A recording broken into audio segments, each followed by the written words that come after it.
MP fund വിനിയോഗത്തിൽ PT. Thomas MP മുൻപന്തിയിൽ.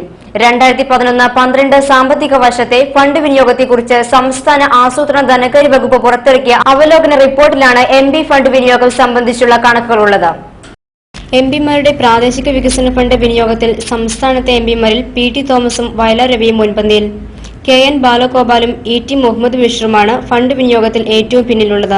2011-12 സാമ്പത്തിക വർഷത്തെ ഫണ്ട് വിനിയോഗത്തെക്കുറിച്ച് സംസ്ഥാന ആസൂത്രണ ധനകാര്യ വകുപ്പ് പുറത്തിറക്കിയ അവലോകന റിപ്പോർട്ടിലാണ് എംപി ഫണ്ട് വിനിയോഗം സംബന്ധിച്ച കണക്കുകളുള്ളത്.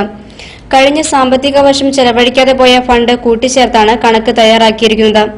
103% പി.ടി. തോമസിന്റെ ഫണ്ട് വിനിയോഗം. വയലാർ രവി 88% തുക വിനിയോഗിച്ചു. കേന്ദ്രമന്ത്രിമാരായിട്ടുള്ള എംപിമാരിൽ ഫണ്ട് വിനിയോഗത്തിൽ മുല്ലപ്പള്ളി രാമചന്ദ്രനാണ് മുന്നിൽ. കെ.സി. വേണുഗോപാൽ ഏറ്റവും പിന്നിലും. മറ്റ് എംപിമാരും അവർ ചെലവഴിച്ച ഫണ്ടിന്റെ ശതമാനവും.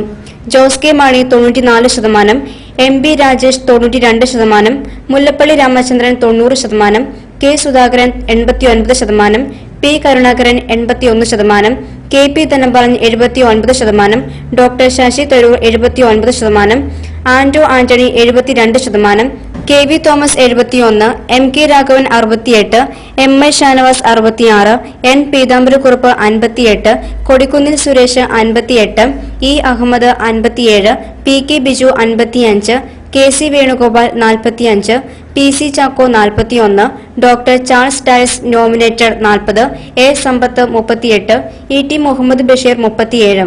രാജ്യസഭയിൽ P. J. Kurian 82, K. E. Ismail 79, P. R. Rajan 76, P. Rajeev 75, A. K. Antony 70, T. L. Seema 26, M. P. Achuthan 8, K. N. Balagopal 3% എന്നിങ്ങനെയാണ് ഫണ്ട് വിനിയോഗിച്ചിരിക്കുന്നത്.